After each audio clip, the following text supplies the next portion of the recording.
Well, Ryan, it's not over with yet. We're looking at a pattern of rain that we've been stuck in for over 2.5 weeks, with all of the southeastern U.S. getting hit with thunderstorms every day. But look at the lightning pattern from areas of the Delmarva region, Washington, D.C. County, kind of curving back to the south and the areas of the southwest. There's a stationary boundary that's been set up for, seems like, over 2 weeks.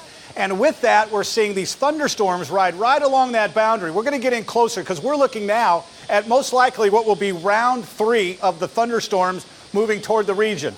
We've already seen rainfall rates 1-2 inches an hour. Some areas have already picked up 4, 5, and 6.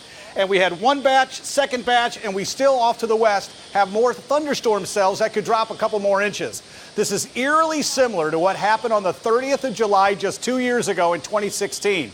This is a historic area. I know it well. It's beautiful. I mean, homes and businesses. When you watch this area, at one end of the town, there's a high terrain, and some will blame it on the topography. Some obviously is the infrastructure of this historic town, because all the water is funneling down to the lower part of Main Street. B&O Railroad Museum.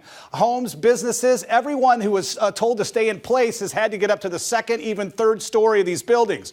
2 years ago when this happened, and more rain on the way, we lost 2 precious lives, and they thought for sure that they were not going to be able to recover. They thought maybe only 30% of the businesses would return. Miraculously, about 90 to 96 came back. Great news. But then they rededicated the city a year later, and here we are 1 year later, and it's happening again. And you can see cars just being carried away by these waters. If you're in a car, obviously you turn around, don't drown is what they always say.